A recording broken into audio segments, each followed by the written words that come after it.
जब आप कुदरत के कामों में या कुदरती रास्तों में मुदाखलत करते हैं ना, तो उसके नतायज फिर तबाहकुन होते हैं, और ये पाकिस्तान में हो रहा है और हम लोगों ने ये देखा। अब मैं आप लोगों को ना एक बात समझाना चाहता हूँ।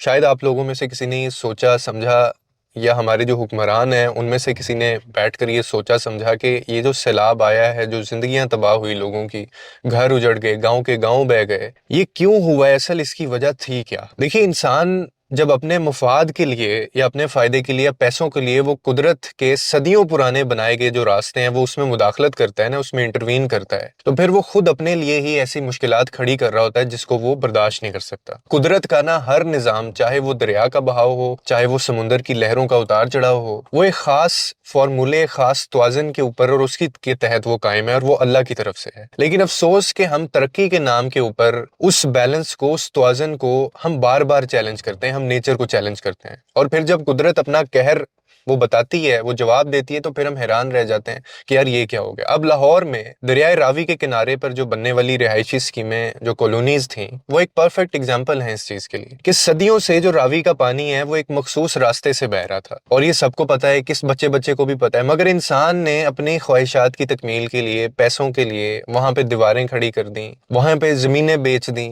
वहां पे कॉलोनीज काट दी, दरख्त काट दिए, और कुदरती बहाव के ऊपर कब्जा जमा लिया। अब इसका नतीजा क्या हुआ? इसका नतीजा ये हुआ कि बारिशों के दिनों में वही दरिया जो है उसने अपना रास्ता खुद बनाया, और जो कुछ उसके रास्ते में फिर आता है वो बहा के ले जाता है, घर के घर, गांव के गांव, कॉलोनीज की कॉलोनीज। कुदरत ने अपने फॉर्मूले जो है ना वो सदियों पहले तय कर लिए हुए हैं, ये हमें क्यों समझ नहीं आती। दरिया के रास्ते, पहाड़ों की चाहे ढलवानों की बात हो, समुंदर के किनारे हों, और बारिश के बहाव का निज़ाम हो, ये सब एक मखसूस तवाज़न पर कायम है। ये इसने तय कर लिया अपना फॉर्मूला, और ये इंसान के हाथ में नहीं है। मगर इंसान जब इन्हीं फार्मूलों में अपने फार्मूले वो घुसाता है या उनमें तब्दीली करने की कोशिश करता है, तो फिर कुदरत अपना हक जो है वो खुद ले लेती है। सैलाब, जमीन धंसने के वाकयात, या चाहे लैंड स्लाइडिंग हो, या फिर वो क्लाउड बर्स्ट हो जाए, समुद्री तूफान हो, ये दरअसल वही इसके नताइज हैं जिनका सबब हम खुद हैं, जो हमारी वजह से, हमारे हुक्मरानों की वजह से। हमें ये समझना होगा कि कुदरत के कवानीन को बदलना हमारे इख्तियार में नहीं है। अगर हम दरिया के कुदरती रास्तों पर कब्जा करेंगे, या वहाँ की जो आबी जो गुजरगाहें हैं अगर हम उनको बंद करेंगे, या हम अपनी मर्जी के मुताबिक तामीरात वहाँ पे करेंगे, तो हमें इसके भयानक नताइज का सामना खुद करना पड़ सकता है, और वो हमने किया इस दफा। असल जो तरक्की होती है ना, वो होती है जो कुदरत के साथ मिलकर हो, ना कि उसके खिलाफ हो। और दूसरी चीज जो हम में मसला है कि अगर इस तरह की कुदरती आफात कहीं पे आती हैं, जो कि आनी है, उनका कोई ना कोई अमलन यानी अमली तौर पे उसका कोई मैकेनिज्म भी होता है उसको रोकने का। हम लोग सिर्फ इक्तफा करते हैं दुआओं के ऊपर। अब मैं आपको ना एक एग्जांपल बताता हूँ।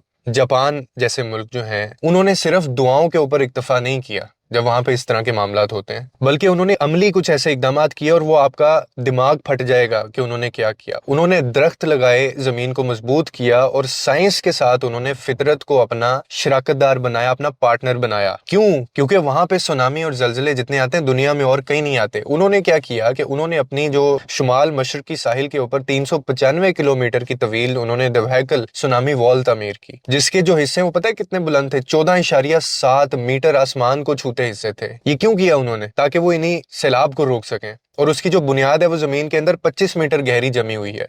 मकसद क्या था? मकसद एक ही था कि आने वाली लहरों का जो रुख है वो मोड़ा जाए और उनकी ताकत को भी तोड़ा जाए। लेकिन जापान ने सिर्फ कंक्रीट के ऊपर भरोसा नहीं किया या दुआओं के इत्तफाक के ऊपर भरोसा नहीं किया। जनाब अली, उन्होंने इसके साथ एक शानदार मंसूबा तैयार किया, अपने डॉक्टर्स को साथ मिला के, अपने विजनरी डॉक्टर्स को साथ मिला के, और उसको एक वॉल बनाया जिसको द ग्रेट फॉरेस्ट वॉल कहा गया, जिसमें दरख्त लगाए गए 90 लाख दरख्त, और इसका नाम उन्होंने दिया उसको सब्ज दीवार। और ये जो दीवार थी कंक्रीट की दीवार से भी ज्यादा मजबूत थी, जो लहरों की रफ्तार को ना सिर्फ तोड़ती है बल्कि मलबे को भी रोकती है जो साथ सैलाब के आता है, और जमीन को कटाव से भी बचाती है। ये असल जो इकदामात हैं करने के होते हैं। लेकिन हमारे यहाँ पे क्या होता है? हम दरख्त काटते हैं, हम नदी नालों के ऊपर कब्जे करते हैं, और फिर जब सैलाब आता है तो हम लोगों को इल्जाम देते हैं या हम अल्लाह को इल्जाम देते हैं कि अल्लाह की वजह से कुदरती आफात के ऊपर हर बंदा अपनी जान छुड़वा लेता है, या वो कहते हैं आप बैठ के बस दुआ करो। अभी मैं एक वीडियो देख रहा था, वो एक आदमी था, वो अपनी वीडियो बनाने की मकसद के लिए वो सैलाब के पास जाके, सैलाब आ रहा है उसकी तरफ और वो वहां पे दुआ पढ़ रहा है, वो कुरान उसके हाथ में, वो दुआ पढ़ रहा है। अब जैसे जैसे वो सैलाब पास आता जा रहा है तो उसको पता कि यार ये तो नहीं रुका, तो फिर वो पीछे को उसने दौड़ लगा दी और वो सैलाब उसको भी बहा के ले गया। मतलब हम लोगों की समझ नहीं आती मुझे कि हम पाकिस्तानियों का क्या माइंडसेट है, हमारे حکمرانوں کا کیا مائنڈ سیٹ ہے. اور ہم لوگ